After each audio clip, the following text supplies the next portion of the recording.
Okay, so in this video, I'm going to be explaining real quickly why you should play Baruuk, or rather, what to expect from him.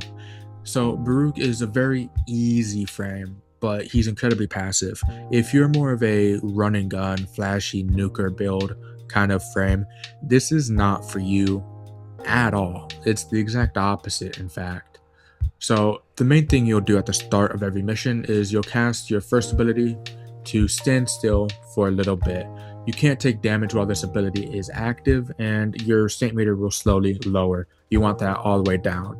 Now you can lower this by casting your second and third ability as well. This will also lower your strength meter, and it'll do it much faster than your first ability. Now that means you have to have a pretty high efficiency build, working with some pretty good energy management. But with his restraint meter down, you can then get into the nitty gritty and activate his 4. This is where everything starts to come together. All the fun starts happening.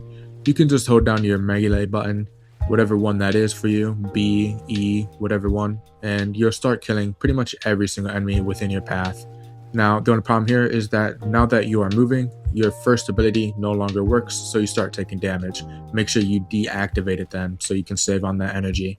Your third ability will be your damage reduction, and with your strength meter down, you'll take even less damage. This will essentially save your life in most cases. He just has insane survivability with essentially 2 to 3 ways of having damage reduction. His third ability gives you straight up damage reduction, and his passive also gives you damage reduction so long as your strength meter is down. His fourth ability, as you can see, does pretty good damage so long as you build up the desert wind properly. And beyond that, it has a pretty long range and high AoE, so you'll be shredding all the enemies within your path.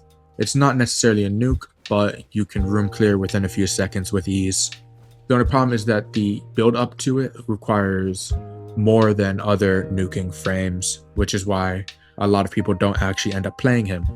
But if you want a kind of chill, relaxing gameplay, I do recommend playing Baruuk. Building him is quite simple too. You don't even need to worry about having a high investment build. As you can see, my build is extremely simple. It's not even min-maxed at all. All I did was throw in a bunch of range and strength mods with a little bit for efficiency because he hurts for energy. But so long as you capitalize on strength the most and then range next, you should be doing quite a bit of damage. And naturally I have an Arcane Fury and Strike, so I can do just a lot more physical damage with my Desert Winds. And now the Desert Wind build is even simpler. Definitely not min-maxed, it didn't even put a forma in it, and it just threw on a bunch of mods for status chance, crit damage, and crit chance. There's not even an arcane in it. And this build alone can carry you through Steel Path with ease. And if you use his reactive storm augment mod, which you definitely should, you can go into literally any mission and kill the enemies there with no problem, because 250% status chance and changes its damage type to match enemy weaknesses. That means you'll always be doing enemy weaknesses and your status chance is going to be through the roof. So I highly recommend that you get yourself this mod if you do plan on playing Baruuk. It's probably the highest investment thing you have to get, because you have to be level 5 in either Arbiters of Hexus or New Loka, and then obviously buy the mod. Or you can just pay some guy 5 plat. Now, that is pretty much just about it.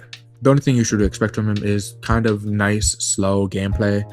It takes a little bit to get going, so it's pretty relaxing. In co-op, it doesn't really work that well because you do have to dodge bullets or lull enemies to sleep for your restraint meter to go down. You don't need your restraint meter down, you can still play him viably without it, but you do more damage and take less damage so long as it is down. So with people stealing your kills in co-op matches, it definitely takes away from some of your player experience. Now, with that being said, that's pretty much just about it. Until next time.